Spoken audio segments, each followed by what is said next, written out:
few security risks here to me. How are you doing? Not bad, sir. I wanted to ask you, yesterday you said in Little Rock that a better job needs to be done to prevent terrorism. Yeah. Does that mean in hindsight, which obviously 2020, a better job could have been done? Well, I think that there's no question that the FBI, for example, did not have as its primary mission a prevention of an attack. And now it does. In other words, the FBI was a fine law enforcement agency chasing down white-collar criminals and people that were committing crimes in America. And that's good, and it's still an important function of the FBI. But now the focus is on, the primary focus is on preventing a further attack. And so the mission has changed, and that's a positive change. In terms of whether or not the FBI and the CIA were communicating properly, I think it is clear that they weren't. And that now we've addressed that issue, and the CIA and the FBI are now in close communications. There's better sharing of intelligence. And one of the things that is essential to win this war is to have the best intelligence possible. And when we get the best intelligence, to be able to share it throughout our government. And as you've seen, the reforms that both Director Tenet and Bob Mueller have put in place, a lot of those reforms have to do with how able the two are able to talk to each other. And it's a very positive reform. If the reform had been put in place beforehand. Well, it's hard. It's hard. I haven't seen any evidence. I've seen no evidence to date that said this country could have prevented the attack.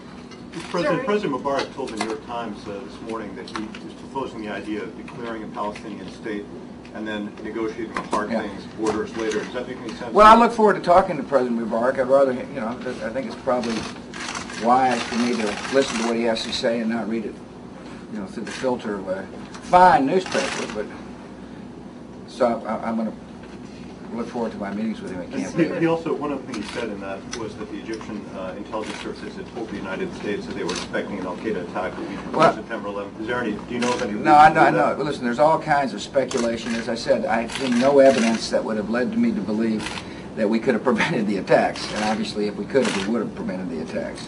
Sir, is there any concern at all that all this finger-pointing between the FBI and the CIA is distracting them a bit from the mission at hand, preventing future terrorists? Well, one of the things I've said is that, for example, yes, I'm concerned about distractions from this perspective.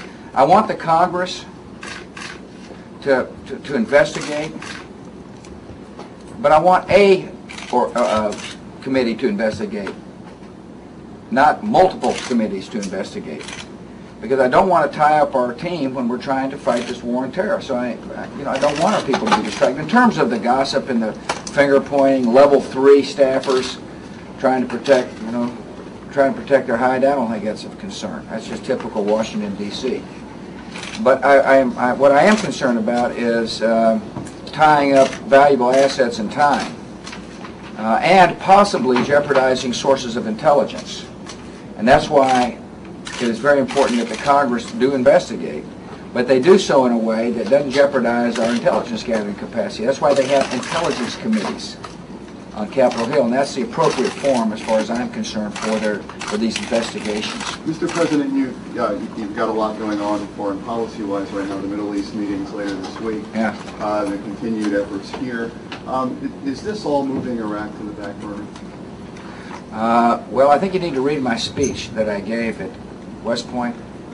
If you haven't, I'll get you. I was there, sir. Oh, well, I think you need to have listened to my speech I gave at West Point. The war on terror is, and my strong desire to protect our homeland is of paramount importance to me. And I think people understand my position on these closed regimes that harbor and desire to have weapons of mass destruction. And, as I said in my speech, we use all the tools at our disposal to deal with these nations that hate America, hate our freedoms. And one option, of course, is the military option. And but as we've said repeatedly, I have no plans on my desk at this point in time. But nevertheless, these nations that that I have named need to take America seriously. When it comes to defending our freedoms, they need to be worried about how we defend our freedom. We're very serious about this, and we expect them to change their behavior. Mr. President, good morning. So do you plan any new initiatives to combat global warming? No, I've laid out that very comprehensive initiative. I read the report put out by the bureaucracy. I do not support the Kyoto Treaty. The Kyoto Treaty would severely damage the United States economy, and I don't accept that. I accept the alternative we put out, that we can grow our economy and at the same time, through technologies, improve our environment. So are you concerned about the morale in the intelligence agencies, given the criticism that's been lodged so far? And is that part of what you're going to be talking about today with the employees of the NSA? I believe morale is high. I glean that from the leaders with whom I meet on a regular basis. Our intelligence communities understand they are on the forefront of one of the most important wars in our nation's history. And I think I'm more worried about them being overworked.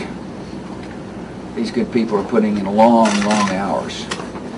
And one of my jobs is to remind those who sacrifice on behalf of our nation that we appreciate it a lot. And I'd rather have them sacrificing on behalf of our nation than endless hours of testimony on Congressional Hill. The appropriate place to do that, of course, is the intelligence committees. And again, I repeat, the reason why that's important is because we have got to guard the methodologies of our country. It's important for us to not reveal how we collect information. That's what the enemy wants. And we're fighting an enemy. And